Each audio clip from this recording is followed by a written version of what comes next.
ዛሬ በአርሰናል ደጋፊዎች ዘንድ ትልቅ መነቃቃትን የፈጠረ፣ በእግር ኳስ ዓለም ደግሞ ትልቅ ውይይትን ያስነሳ እጅግ አነጋጋሪ ድንቅ መረጃ ይዘንላችሁ ቀርበናል።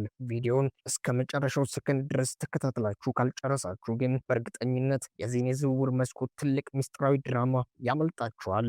ምክንያቱም ዛሬ የምነግራችሁ መረጃ የሰሜን ለንደን ክለብ የወደፊት ዕጣ ፈንታ ሙሉ ለሙሉ ሊቀይር የሚችል ነው።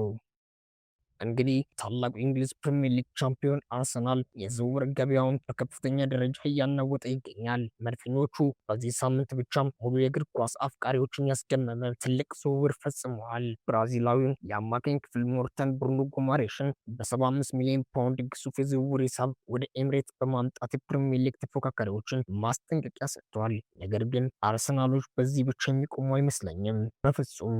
አሰልጣኝ ሚካኤል አርቴታና የክለቡ የበላይ አካላት ገና በዝውውር መስኮቱ ተጨማሪ አስደንጋጭ እንቅስቃሴዎች ለማድረግ ደጅ እየጠኑ ይገኛሉ። ታዋቂው የሆነ ዘ አትሌቲክስ ባወጣው መረጃ መሰረት መድፈኞቹ አሁንም በዝውውር መስኮቱ የግራ መስመር አጥቂዎችን ለማጠናከር ከፍተኛ ፍላጎት አላቸው። ነገር ግን እዚህ ጋር ትልቅ ድራማ የሚጀምረው አርሰናል አዲስ የግራ መስመር አጥቂ የሚያስፈርም ከሆነ ለበርካታ ዓመታት የኤምሬት ደጋፊዎችን ሲያስጨንቅ የቆየው ብራዚላዊ ኮከብ ጋብርኤል ማርቲኔሊ የመልቀቁ ዕድል እጅግ ሰፊ እንደሆነ ተመላክቷል። አዎ በትክክል ሰምታችኋል። የ28 ዓመቱ ፈጣን ተጫዋች ለማስፈረም የቱርኩ ግዙፍ ክለብ ጋላታሳራይ ጥብቅ ፍላጎት ያሳየ ሲሆን እስካሁን በሁለቱም ክለቦች መካከል በከፍተኛ ደረጃ የተደረጉ መደበኛ ንግግሮች ባይኖሩም የዝውውር መስኮቱ ሳይዘጋም ማርቲኔሊ በቱርክ መሬት ልናየው የሚችልበት እድል ከፍተኛ ነው። አሰልጣኝ ሚካኤል አርቴታ ልክ እንደ ማጥቃት ክፍሉ ሁሉ የመከላከል ቀጠናቸውን በአስተማማኝ ሁኔታ ለማጠናከር ሌላ ትልቅ የዘመቻ ጀምረዋል። ለዚህ ደግሞ ዋነኛ ምክንያቱ የቡድኑ የኋላ ደውል የሆነው ዊሊያም ሳሊባ የገጠመው ያልተጠበቀ ጉዳት ነው። የሳሊባ ጉዳት አርሰናልን በአስገዳጅ ወደ ገበያው እንዲወጣ ያደረገ ሲሆን ክለቡ በአሁኑ ሰዓት ትኩረቱን ወደ አስቶን ቪላው እንግሊዛዊ ተከላካይ ኤዝሪ ኮንሳ ላይ አድርገዋል።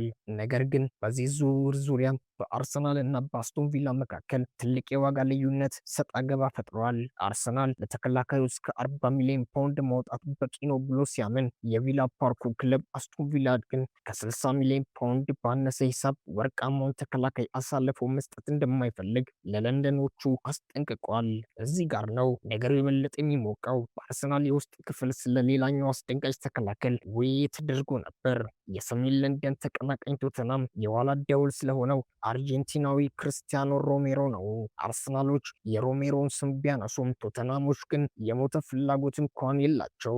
ዘ አትሌቲክስ እንደዘገበው ከሆነ ኤክስፐርቶች ለከተማው ተቀናቃኝ አሰልጣኝ ይህንን ተከላካይ መሸጥ ምንም አይነት ፍላጎት እንደሌላቸው በራሳቸው ዝግ በሆነ መንገድ አስታውቀዋል። በሌላ በኩል ደግሞ ከክለቡ የሚወጡ ተጫዋቾች በተመለከተ አርሰናልና ዌስትሃም በሬስሌሰን ዝውውር ዙሪያ ጠንካራ ንግግር እያደረጉ ይገኛሉ። ተጫዋቹ ወደ ቻምፒዮኑ ክለብ ለማምራት ከተስማማ የግል ጥቅማ ጥቅሙ ከተጠበቀ ዝውውሩ በጥቂት ቀናት ውስጥ ሙሉ ለሙሉ እንደሚጠናቀቅ ይጠበቃል። በተጨማሪ አሰልጣኝ ሚካኤል አርቴታም የአካዳሚውን ተስፋ ሰጪ ውጤት ማርሊ ሳልሞንን እስከ መጪው ጥር ወር ድረስ በክለቡ ለማቆየት አቅዷል። ሆኖም ግን አርሰናል በዚህ የዝውውር መስኮት ሌላ ስም ያለው ትልቅ ተከላካይ ማስፈረም ከቻለ ታዳጊው ተጫዋች ለበለጠ እድገቱ ሲባል በውሰት የመልቀቅ ውሳኔ ያሳልፋል ተብሎ ይጠበቃል። የአርሰናል የዝውውር ድራማ እንግዲህ ይህንን ይመስላል። ታዲያ እናንተ ምን ታስባላችሁ? አርሰናል ማርቲኔሊን ሸጦ አዲስ የግራ መስመር አጥቂ ለማስፈረም ትክክለኛ ውሳኔ ነው ወይስ ኤዝሪ ኮንሳን በ60 ሚሊዮን ፓውንድ ሊገዛ ይገባል? ሀሳባችሁን ታች ኮሜንት ላይ አስፍሩልኝ። ቪዲዮ ከተመቻችሁ ላይክ ማድረጋችሁ እንዳትረሱ። አዲስ ከሆናችሁ ደግሞ ሰብስክራይብ በማድረግ የደውል ምልክቱን በመጫን በየቀኑ የሚወጡ የእግር ኳስ መረጃዎችን የመጀመሪያ ሆናችሁ ተከታተሉ። ስለተከታተላችሁን እጅግ አድርገን እናመሰግናለን። በቀጣይ ቪዲዮ እስከምንገናኝ መልካም ጊዜ። ይመቻችሁ፣ ይመቻችሁ፣ ይመቻችሁ።